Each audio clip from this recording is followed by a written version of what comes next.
Hey guys, and welcome back to the channel. So I suppose it's Merry Christmas, Happy New Year, depends on when you're watching it. Uh, but I decided to keep the E36, at least for now.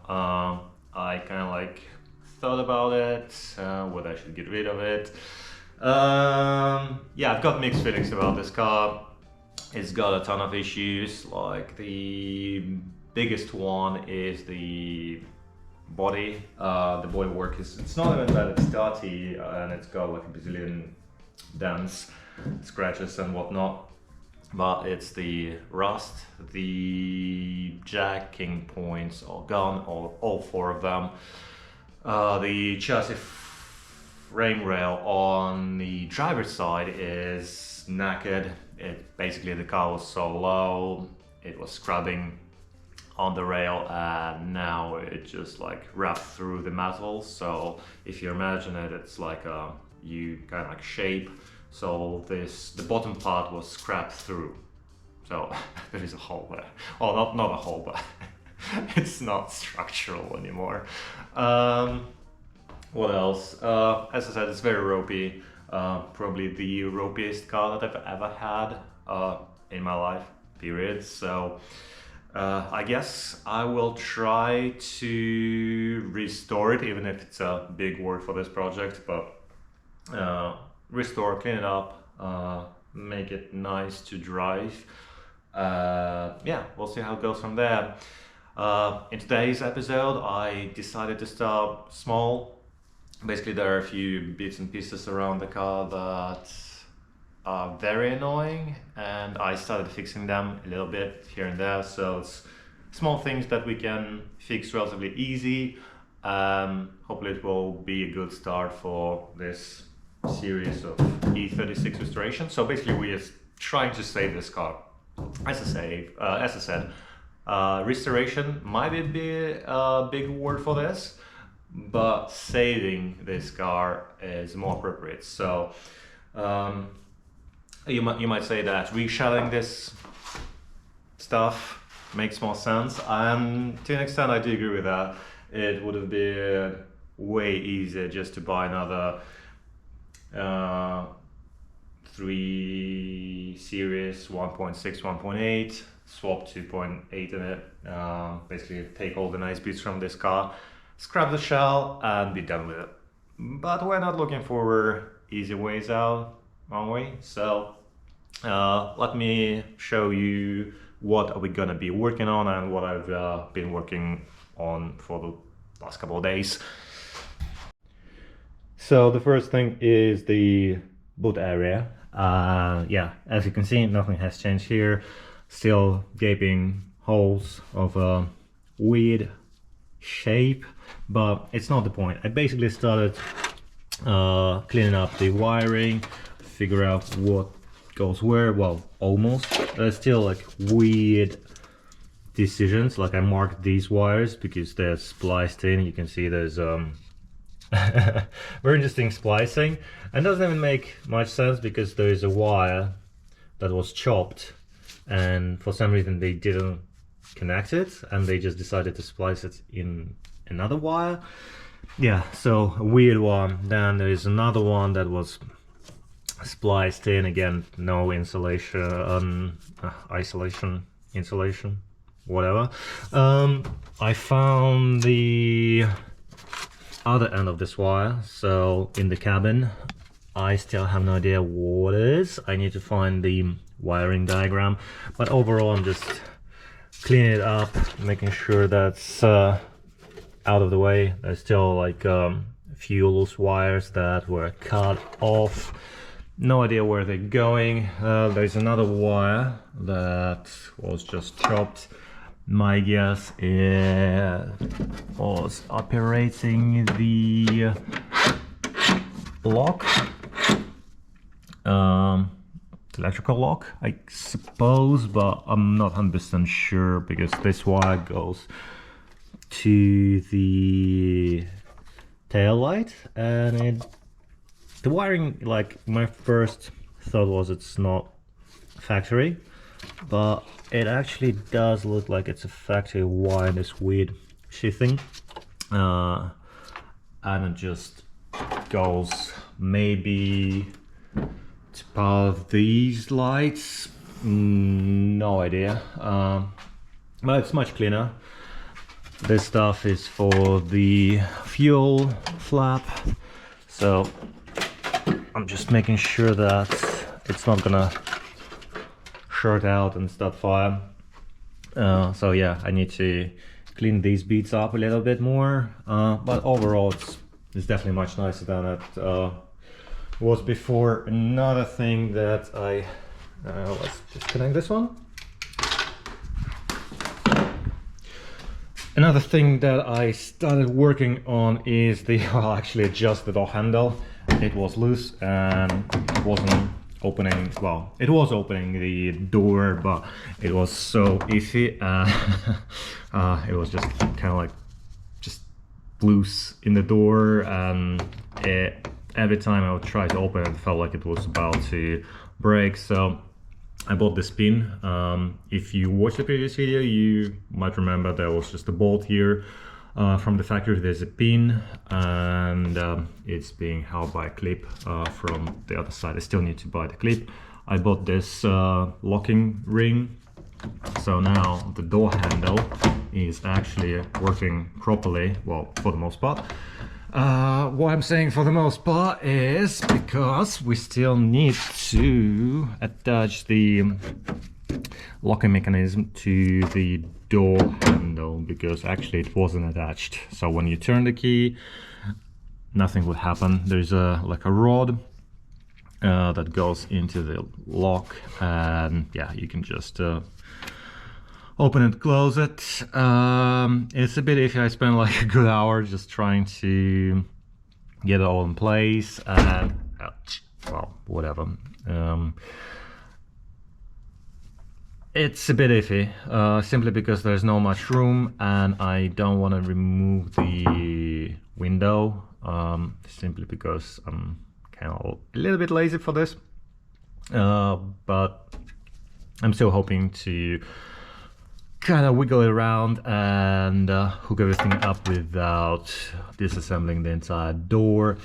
The next step would be to fix this arm, this mechanism to the door, basically cut the cable ties, check the motor because it does make some weird sounds. I guess the cogs are not aligned, so it's kind of like skipping, and yeah, makes all the weird sounds. Yeah, we're gonna just use the bolts and fix this thing in place how it's supposed to be, and not this. I mean, it's surprisingly rigid, but it's off. You can see like there's a hole here, and the actual hole that was supposed to be like, it's way off.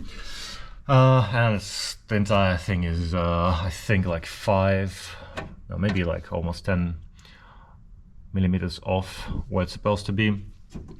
So the window is not working properly. And the final piece of the puzzle for today is, well, should have gone the other way,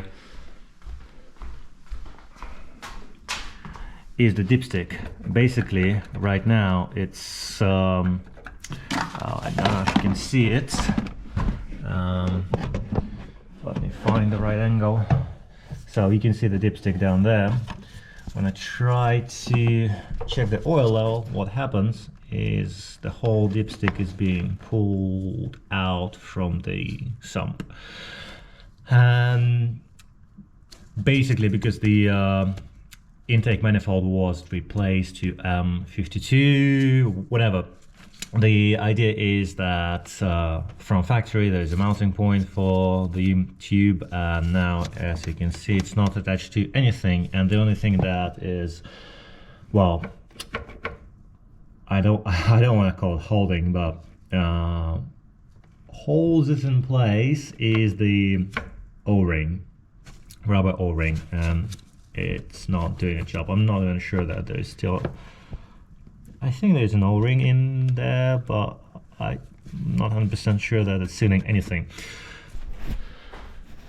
this is the stuff that we need to address today, and yeah, let's see how it goes. So probably we should start with the door, because it's gonna take forever to get that thing on. So yeah, let's get to the door. The door. So yeah, I started working on it yesterday, and yeah, so it's a half win. I've managed to put the handle back where it's supposed to be, but the problem now, in order to do that, I unscrewed the lock itself. But the problem is, you see that little white thing? This is where the I don't know if you can see that rod, but it's the rod that basically locks the door. So when you turn the key, that rod, which you, well, right there, yeah, right there, over there, goes up and down. That disengages the locking mechanism, and the problem is that little thing, that white thing, it sits way down. There's like recess, and it's not being held in place by anything, like just like it's free floating. And in order to put that rod in, I need to kind of fix it in place somehow. So I'm using this really thin zip tie to hold it. And yeah, the idea is I will need to try and kind of like hook it back in. And also, like, this little thing is where the door handle, like lever, is resting. So I also need to put that one back in so the door can be opened from the outside. So that's what I've been doing for the last 5 minutes. So the plan is to hold this white little thing in place using this cable tie and try to maneuver it so it kind of like slides onto this yeah, onto this rod. So it's really hard to film it and do it at the same time. Even like 2 hands is not enough. So 2 hands is not enough to actually get us on to the thing. So I'm gonna put the camera down. I'll explain everything, what I'm doing, and yeah, I will show you the end result. But yeah, it's more difficult on, well, that's what I watch on YouTube. People say it's more difficult on the coupe. So yeah, at least you know what's going on, and if you face the same problem, you'll know what to do, or at least in theory you will know what to do. So see you in a bit. This is the full victory. I've done it. So as you can see, that, well, you can't see much, can you? Right, so let me, yeah, so you can see this rod moving. So what I did, like that white thing, white clip, I took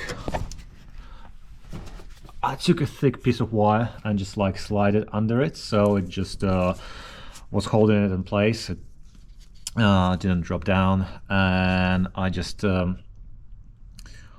slide this hook rod into it. And the only trick is, when you think that it's in, press it, it will click, and you will feel that it's in there, because I've done it once.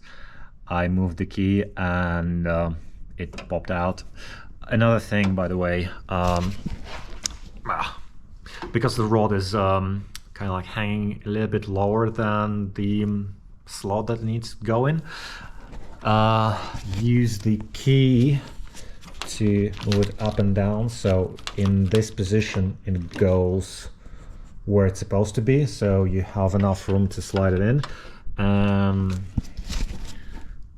This way you don't have to remove the glass, and the only step that is left for us on this door is to fix the window motor and this arm.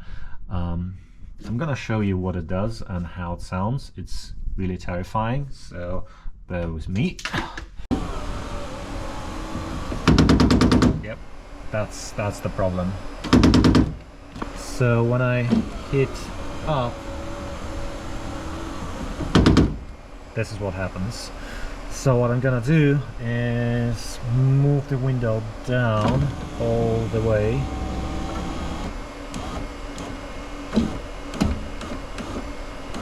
Yep, about so. And we will try to cut, it's too loud. So we're gonna cut all the cable ties and see what's going on with the motor and why it makes all these weird noises and why there's something is spliced together again. As I was just about to cut this cable ties, they snapped the moment I pulled the window down. Right now it's a bit difficult to realign it. I don't know how I'm gonna do that, but I can't move the window with my hands, but it would have been easier if there was someone else holding it in place. I mean, I still can reach this. Oh yeah, yeah, it's also snapped. It's gone. Gone. I think I'm gonna remove this. Course of action would be to undo this arm, well, contraption, remove the motor. I look awful from this angle. Oh no. Anyways, remove the arm, remove the motor, clean the motor up, and put it all back together, hopefully. Yeah, let's see if I can do that.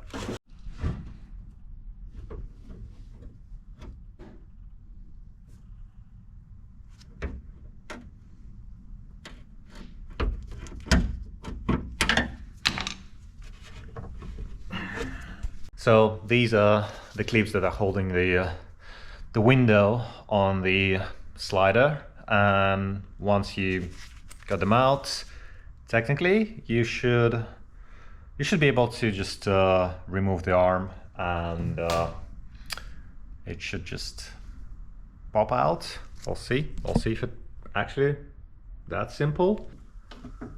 I don't know, I watched the video and it was very simple. It just kind of pops out. Mine doesn't do that. I don't know what's wrong with it, but mine is still attached to the window. Question is, what am I doing wrong? So okay, forget about that for a moment. I need to adjust the light. Yeah, I'm gonna snap this final cable tie and let's see what's behind it. If we can get to the motor bolts, I think I'll just leave it as is. It's not going anywhere, and I don't want to create myself more work. Yeah, this is the plan. Okay, here goes nothing. If it falls, it falls. Okay. Done. Yeah, I don't think I have enough room to disconnect it. I still think I need to. Oh no. Oh no. No. I think there's it's a screw, it's not a bolt. I was hoping to put like a 10mm on the other side and undo this arm. not gonna be that easy, is it? Let me double check how it's on the other side.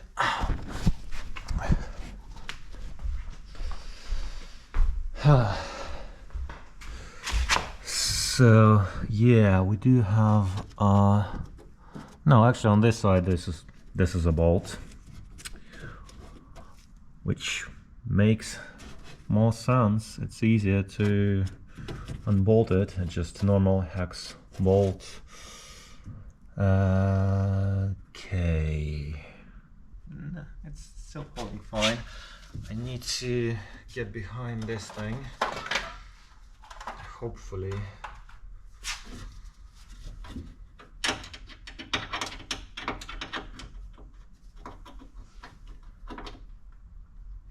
Nope. Nope. It's not moving. It's not moving at all. I've got an idea. A stupid one, but it might just work.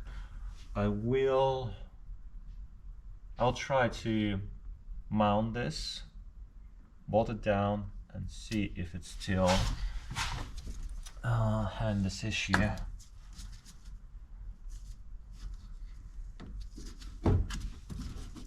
Because right now, no. Yeah, that's exactly what I did not like about it. Okay, it's perfect. Just stay here. Stay here. Don't move. Hey, cheap bolts, cheap hardware works 90% of the time. A little bit too long, but right now it's not an issue. It's gonna be a little bit harder. I don't understand why it's not like flush with the. It's like it feels like it's bent almost.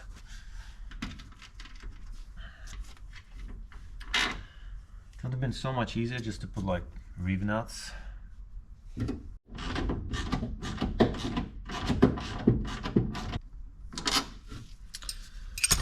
Right, so technically it's secure. It's not very well aligned, but it's not far off. So if we're gonna move the window, it should technically work. So let's power it up and see.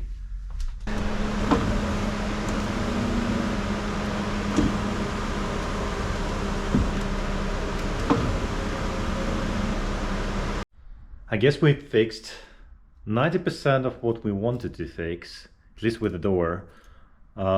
It's working. The battery is a bit low, but we can, well, oh yeah, I disconnected it. Well, let's say it's closed. So as you can see, everything is bolted down, no more cable ties, and the window can, no, why it's not going down? The other one does. What's wrong with you?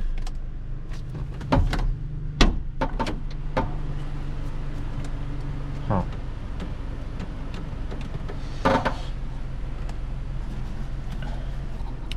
Maybe we didn't fix everything that we wanted to fix. Take two. I think we did fix the windows. The battery was low and I found how to reset them, readjust.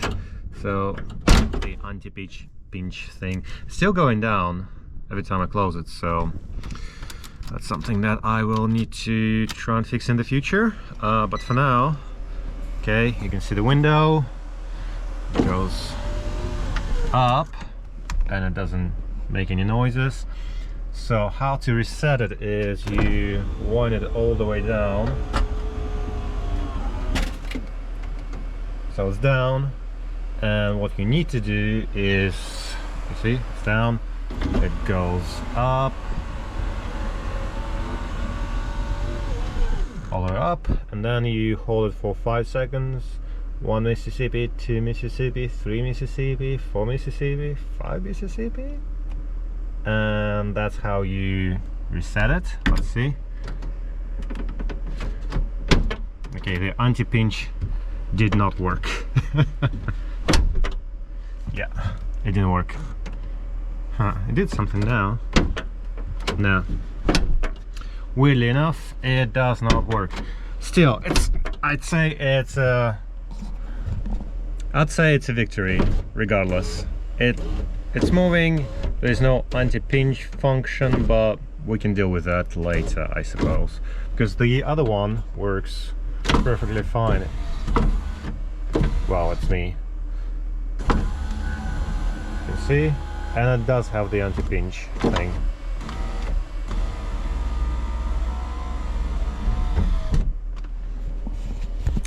So yeah, it's a victory. Small one, but a victory. As you can see, there's a little bracket, not the most elaborate one, but it gets the job done. I replaced the O-ring. I don't know if it needs to go all the way in. I couldn't get it past this kind of groove. I don't know if there is a groove that holds it in place, but it is what it is. The magic though, now I can take my dipstick out without removing the entire tube with that, so quality of life. The windows are working, well, kind of working. The battery is dead and I disconnected it, but for the most part everything is fine. I don't know what this thing does though. I still need to figure it out and reconnect it. There are like 3 other plugs that I don't know where to plug them into, but other than that, the door handle works and I can lock it, I can unlock it. It's wonderful. So I guess we achieved something, not much, but it's a good first start. So the next one, again, a very minor thing that is very annoying, is the headliner. As you can see, it's very sagging. Well, saggy, I don't know. Anyway, it's just right on my head when I'm sitting in the seat, and it's not very comfortable. So in the next one I will remove it and we'll try to not retrim it, but basically glue it back to the foam. I guess that's foam. If it's not gonna work, I'll probably gonna run it without the headliner. I also need a few stock bits like the rear view mirror. It's gone. These little things I would like to restore. What else? Some trim. I really want to get stock airbox. I need the front anti-roll bar. Yeah, small things. I'm still waiting for my V5. It's been issued, so, but because today is the 30th of December, I don't know, maybe it won't arrive tomorrow. I'm not very hopeful about that. So I guess we're gonna do our first test drive in the new year. Until then, happy holidays, and we'll see you in the next one. Bye.